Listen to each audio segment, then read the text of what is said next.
Okay, so we've looked at extroversion and introversion and sensing and intuition. Yeah. We're going to move on now to thinking and feeling. Okay. Okay.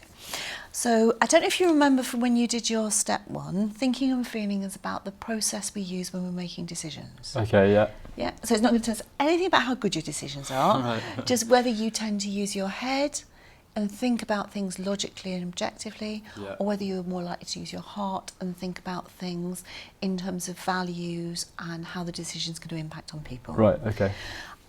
What we're going to suggest we do is we look at the card first of all to look at the facets, to go through those, and then we'll look at how you came out in your report. Okay, great. Okay. So if we use the card to go through the facets, Yeah. and the first facet is about where do you start making your decisions? Okay. So in the decision-making process, do you tend to step out of a situation in order to think about it objectively, Yeah.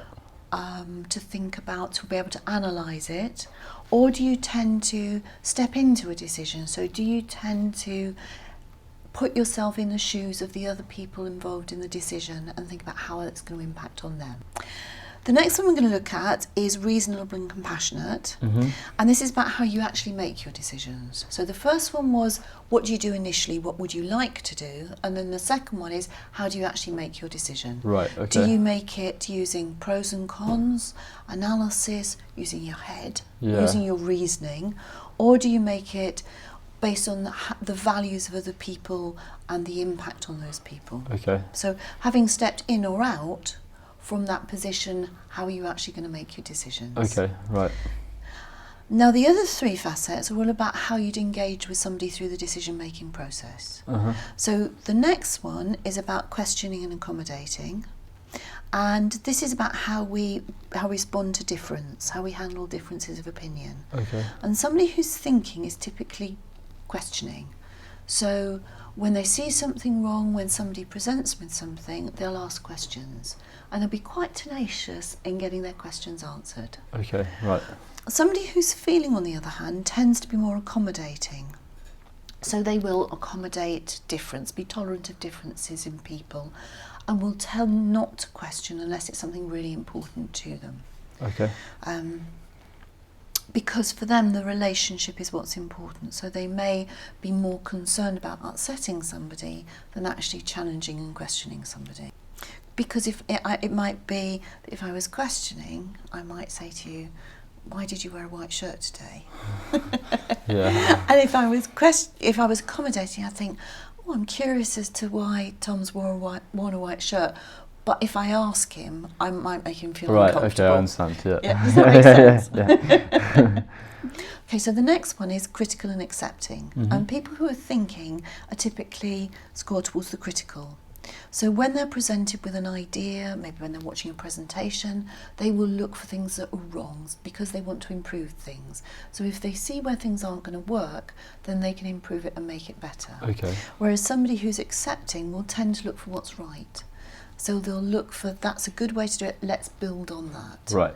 And neither is right or wrong, it's just a different way of experiencing, looking at, being aware of difference. Yeah, okay. And then the last one is tough and tender. And this one is about, what do you do once a decision's been made? So you've gone through the decision-making process, you've consulted people, you've got the decision. People who are tough tend to then drive that decision through. We've made the decision, let's focus on the bottom line, let's get on with it, and let's drive it forward. Right, okay. People who are feeling tend to score towards the tender end, and that's more about, okay, we've made the decision, but it's really important for people to buy into the decision, because unless we get them to buy into it, we're not going to hit the bottom line. Right. So they still may have an element of, yes, we need to get this done, Yeah. but for them it's important that everybody is comfortable with that decision. Right, okay. Okay, great. I noticed when we went through that you were nodding your head and very clear about the first one. Yeah. Yeah. Should we look at the others now? Yeah, okay, great. So this is how you came out when you answered the questionnaire. So you've come out as logical and reasonable. Yeah. So in your decision making, clear about how you make your decisions. Yeah. Does that sound? Yeah, that does sound right, I think. Yeah, I think I am quite clear about if I make a decision, I make the decision. Yeah. Yeah. Yeah. And if you think about a decision that you've made, an important decision that you've made, Yeah. so maybe having done geography at university, Yeah. you've now chosen to pursue a career in accountancy. Yeah. What when you were making that decision, what did you consider in order to make it? How do you mean? Like, what did I consider?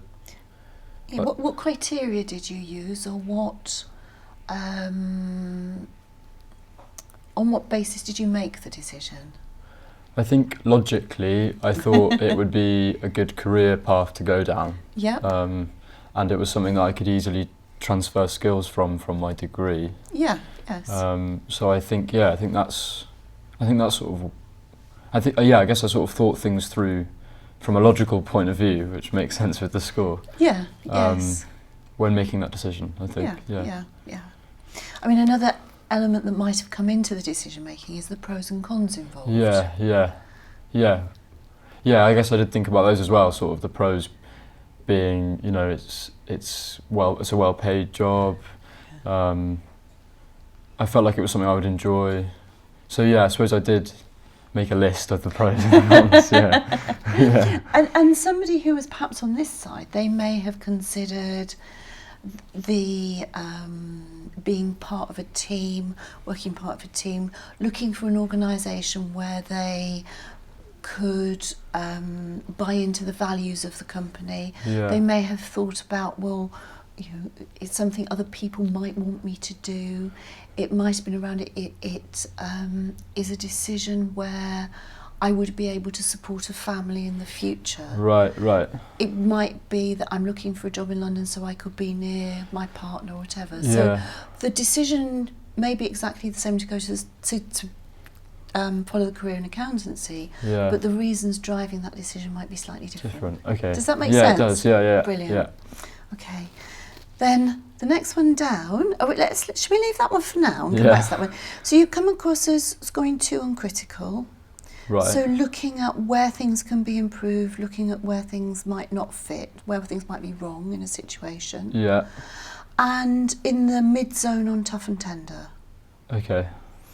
And that would suggest that in some situations, once you've made the decision, it's right, let's get on and do it. Yeah. And in other situations, you may think, well, actually, it's important those people understand why I've made this decision and that I've really got their buy-in. Right. So I can sort of adapt to different situations then. Yeah. Yeah. Or absolutely, or it might be another way of thinking about it is you might at work show that more, you've just got to get on with it now. Yeah. But with your mates, with friends, with family, that you're showing that more, actually, I need you to understand where that decision's coming from. Right. Yeah, that makes sense. Yeah? Yeah. How does that work for you? I think probably, as you said, I guess at work perhaps although I don't know, because I think maybe at work I want people to, I want to be accepted, I guess, by my colleagues, so I guess maybe I'd be more tender. Yeah. But maybe with friends and stuff who know me better and who I'm maybe more comfortable around, I might be more confident in making a decision, I guess. Yeah, could well be. Yeah. Yes, no, that makes a lot of sense, and it supports what you were talking about earlier with that gregariousness and wanting to be accepted by your colleagues. I understand that. Great. Okay. Brilliant. So the one we haven't looked at is the one that's out of preference for you. Yeah. Which is accommodating. Yeah. And this is about people who are thinking will tend to question things. Right. So if you're presented with an idea, if you see something wrong, you're likely to challenge it and question it. Yeah. Whereas somebody who's accommodating is being more concerned about the relationships. Okay. So do you want to have a read through of that description there? Yeah. And that might give you a clearer idea of that. Okay. Yeah. Adopt a conciliatory approach as the best way to accomplish important goals. Generally accept people and their ideas the way as they are not seen by others as argumentative or oppositional. Mm-hmm. Tend to keep quiet if you disagree with others on subjects of little personal interest. Will support a seemingly irrational behaviour to accommodate someone who is important to you. Does that make sense to you? Yeah, it does. I think it's strange though, because I think I wouldn't I wouldn't necessarily say something for fear of upsetting someone, which was one of the ones we talked about earlier, wasn't it? Is Yes, that to do with yeah. So if you're in the meeting Mm. and somebody has presented an idea about what the team might do and you don't agree with it, Yeah. what might you do in that situation? I don't think I'd raise it then. I might sort of subsequently send an email or something raising it, Yeah. maybe. Yes. Or perhaps bring it up on a kind of one-to-one basis with someone, with a manager or something. Yep. But I don't think I would raise it, especially if lots of people were agreeing with that opinion and I didn't agree. I wouldn't want to go against the whole group. Yeah. Yes. Yeah. Yeah. So maybe that fits with this bit about here about will support a seemingly irrational behaviour to accommodate someone who's important to you, or keeping quiet if you disagree with others of subjects of little personal interest. Yeah, definitely I would tend to keep quiet if I disagree with others on something that wasn't necessarily going to impact me a great deal. What does that mean? Will support a seemingly irrational behaviour to accommodate someone who's important to you? Does that mean if it's someone that I care about who... I don't understand, the behaviour of who? Of someone else? Yeah. So it might be a friend of yours is doing something that you don't quite understand or you don't think it's a particularly good idea for them to do it. Right. But you wouldn't say anything or you wouldn't question them because okay. you wouldn't want to upset them. Okay, I understand, right. Yeah. Yeah. Yeah. Does that make sense? Yeah, it does, yeah. Can you think about a time when you would actually question somebody, ask questions about something? I guess if it was something that I thought, if they'd really missed something and that I was absolutely 100% confident about it, then I think I would bring it. I think I would bring it up. Yeah. Yes. If I could see that going down that path that they'd suggested was going to be a really, really not the right decision. Yeah. But I think it's when it's something that I can sort of see their point of view, it's just I don't necessarily completely agree with it, Yeah. that I maybe sort of just step back and go, oh well, Okay. yeah, I think. And thinking about kind of when you were younger, would you say that was characteristic of you as a child, as a teenager, when you were a student? Yeah. Or it might be, do you think that's situational because of the environment you're currently in? I mean, I think I've always wanted to fit in. Yeah. So I think I probably always have been quite accommodating, like at school and stuff. I think I probably was happy to sort of follow the crowd a little bit and be able to, you know, sort of slot in where I could, as opposed to kind of challenging or questioning. Yeah. So yeah, I would say that it is something that I've had all throughout my life. Yeah. Yeah. But I definitely think it definitely applies where I'm working because of that same thing of wanting to fit in and wanting to kind of, you know, be harmonious with my colleagues. Yeah. Does that make sense to you? I think so, yeah. The difference between accommodating and critical. Yep. How can I be approving and agreeable and want harmony, but also wanting proof and be like... Good question. Okay, and I can give you ideas of how that might work, but I don't know how it works for you. Okay. So one thing that's quite interesting to think about is, do you critique out loud or do you critique in your head? Yeah. Okay, yeah, I think I probably critique in my head. Yeah. But then I don't... That's what I sort of mean that I don't understand, because if I want... Is it that I can, in my head, I can understand it and I can critique it in my head, but then I won't necessarily articulate it? Mm. Is that what the report is? People who are critical can sometimes critique out loud, or the critique might be in their head. Right. But this one is more around the questions. Oh, I see, okay. So I may say to Okay. you, if I was questioning, Yeah. why did you choose to do accountancy? And then I may be going, well, the critique side, well that's a rubbish idea. You've done geography, why don't you pursue a career in geography? Right.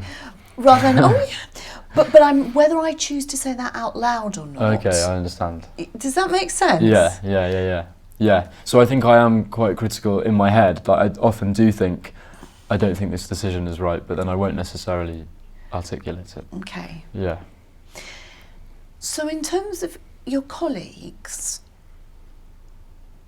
do you think there might be any value in you sometimes sharing some of the things that you see as being perhaps could be improved? Yeah, yeah. In my head, I'm always thinking it would be a good idea for me to say something, but then, sometimes I'm really confident about what I want to say, and I'll think, oh, I should raise this, and then sometimes someone else will, as I'm plucking up the courage to say it, someone else will raise it, and I think, oh, I should have said something, because I was thinking what they just said, but I didn't have the kind of, so yeah, maybe I should trust my instincts a bit more, yeah. Yeah.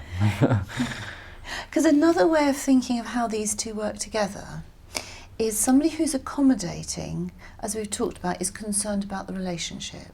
Yeah. So I'm not necessarily going to challenge you out loud directly because I'm concerned about our relationship. Yeah. But I can also see where you might be going wrong. Yeah. So that's using those two together.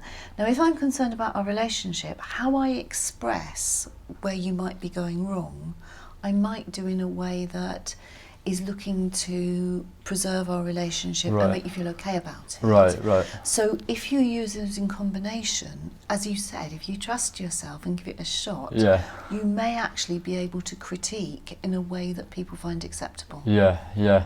Because I worry sometimes that because I maybe don't question as much as other people, that people might think I don't care or that I'm not as interested. Mm-hmm. But I am, it's just that, so I guess, I should trust myself more and just go for it, I guess. Yeah. When we come to look at your whole profile, should we pick that up again? Yeah. Because we can link it back into the extroversion and introversion as well. Oh yeah, okay, yeah. So, okay? Yeah, brilliant, yeah. Are you okay to move on? I think so, yeah. Brilliant. Cool. Okay.